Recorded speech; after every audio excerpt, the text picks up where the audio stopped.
What is up? We are back with another episode of comic book, movie, and TV news. There is a lot to get into, so we're going to start off with WandaVision. Now, we'll be doing a review this Friday, so go look on the channel this Friday to check it out. But the first reviews have come in for the first 3 episodes, and they say it is awesome.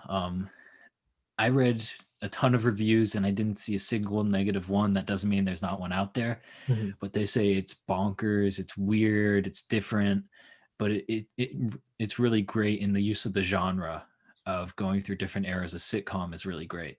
And they Right. say the first 3 episodes are about 90 minutes of footage, so we don't know how that's distributed. But oh, and another thing, Disney. I know, with our meager subscriber count in audience, but a great audience at that. We'd love a screener, so please feel free. Yes. Yes. Hit us up. Um, but anyways, what are your thoughts on hearing these really good reviews for the first 3 episodes?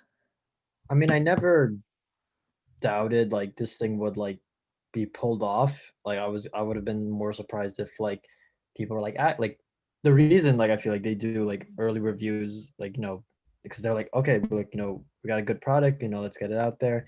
Um I'm definitely I mean we've talked about this like multiple times. We're both intrigued. We're both excited. This is such a unpredictable project. I think that's been the word that's been used the most with this film with the series. So very excited to see essentially the MCU come back after a year of absence. I mean, I guess Agents of Shield season 7 came out, but I don't think anyone really watches that anymore. I know I don't. But excited to see that the franchise come back in like phase 4 like officially begin to apparently good reviews. So um I'm intrigued by how they said how at least from the way I understood you how you phrased it that the whole thing comprises 90 minutes. At first I was like every episode's 90 minutes. I'm like that's awesome. Then I was like actually oh wait. It's divided amongst 3 episodes. So I was like I don't know. We'll see. There have been some Mandalorian episodes where I was like I wish this was longer. Like I would just wish like for the time and budget you guys have like I just wish it was a little bit longer. So I feel like I might get hit with a little of that, but as long as we're getting good content regardless, at least that shows then that like I want more of it, like it's a good time. So I know there are 9 episodes total.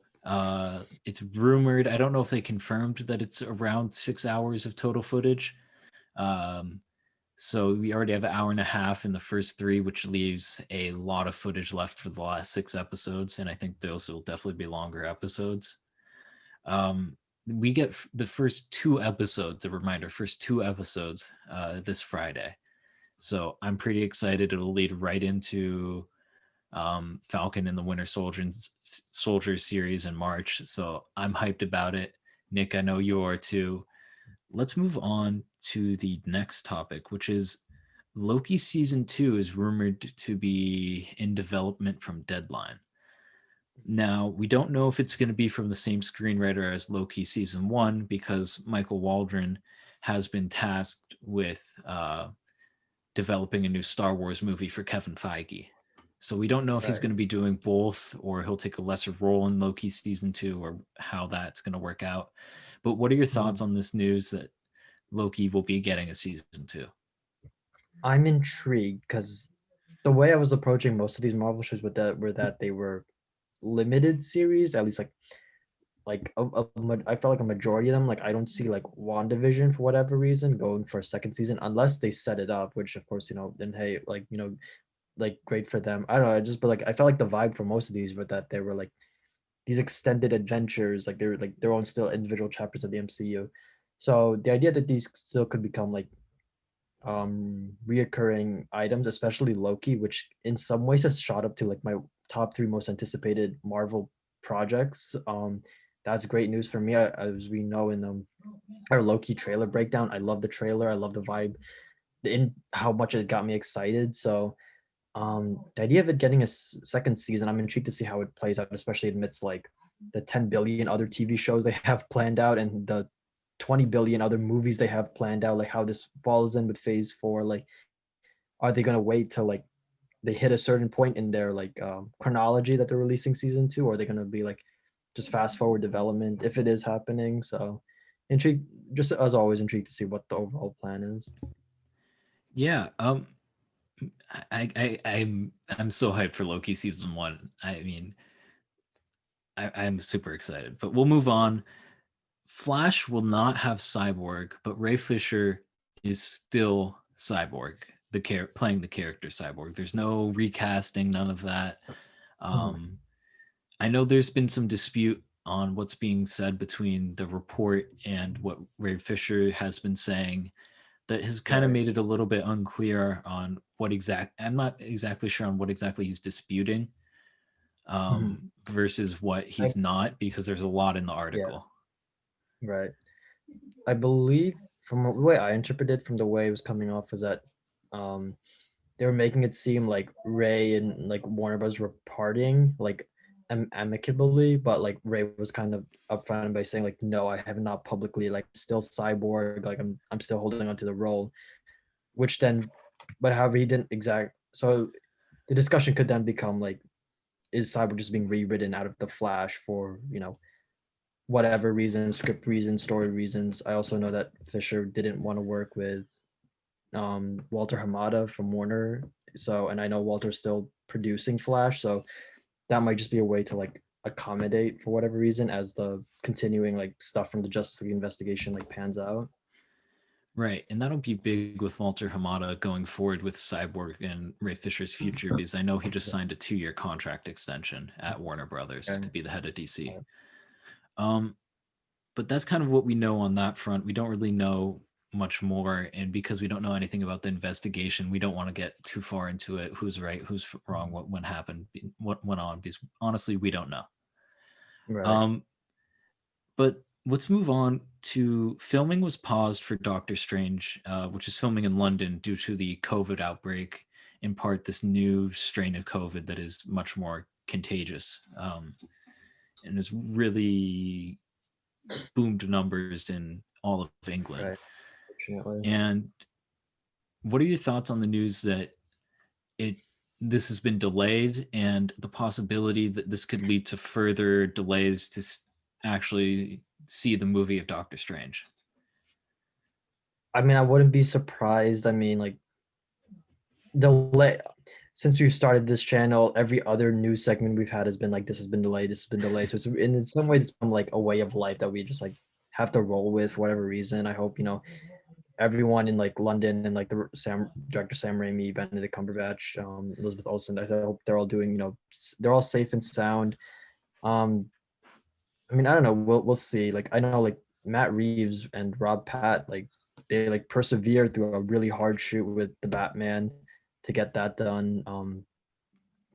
I don't know. I just hope like, as long as they're safe and that they can like get it out, like just in general, just get it out, then that's my hope. Yeah, 100%. And I mean, safety is obviously the priority. But talking about the bigger effects, this seems to be wrapping up like a 3-film storyline, or 2 films in a TV show storyline that's going to start in WandaVision, continue into Spider-Man, and end with Doctor Right. Strange. Right. Um, so I think it won't hurt because Doctor Strange is at the end of that, and it seems like Right. Doctor Strange is towards the middle or the end of all the MCU stuff that's coming out in the next few years. So I don't think it's going to be that big of a deal. Yeah. And depending on how long they stop filming for, you may not even see a delay in the release date at all.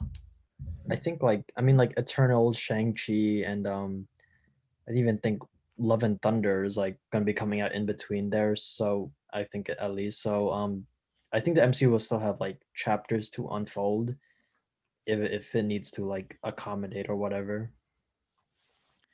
I 100% agree, and I think there's enough MCU content to last a lifetime before True, they true. run out of content.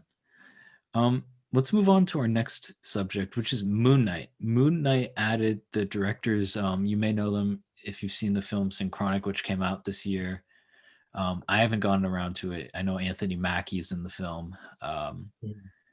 It's on my list. I haven't gone to it yet, but Moon Knight's added a new director, and it's also, I believe it was the director, the cinematographer, confirmed that Oscar Isaac will be Moon Knight. I know it wasn't Yeah. confirmed at Disney's investor meeting, but it's basically been confirmed before, and it definitely is confirmed now. Nick, what are Yeah. your thoughts on that? Both of those things of news? I mean, I just want to let me see if I could find it. But I just love how like the director, like whether he didn't get a memo from Disney or whether he accidentally flipped, I love how he was just like, I love that I'm directing an Oscar Isaac in Marvel story. I'm like, well, thank you for being like upfront and clear about it. And this has been one of the more exciting castings we've gotten. Oscar Isaac. So, and this is Moon Knight is also the project we've seen um the le- the littlest from. So intrigue. At least now it seems like they're getting their parties together. They're organizing. They're setting their foundation. I think right now they're still trying to hit that 2022 release date. So I'm excited for more news to come out of it, and hopefully eventually some sort of official like Oscar Isaac is like Moon Knight. Even though this is basically as close as we've gotten thus far to it. So excited to see that. Um, excited to see the directors are excited. Excited to see that Oscar Isaac will in fact be attached to the project. It's going to be a pretty interesting chapter of the upcoming MCU. I 100% agree. And rumor is that this will be filming in March, this March. I don't know if that's true or not, but it seems pretty soon. I don't know when in 2022 it's releasing, but that seems pretty soon. But it's a television show with Marvel. It takes forever to film. Um, but with that, that wraps up our comic book movie news episode for this week. Let us know what you thought about all this news, whether it's Oscar Isaac confirmed as Moon Knight. We may have to wait for Doctor Strange 2, the great reviews so far from WandaVision, or the whole situation with Cyborg not being in The Flash. Let us know your thoughts in the comment section down below. Don't forget to like and subscribe to the video, and we'll see you next time. Peace out. All right. All right, cool. Awesome. Everything okay?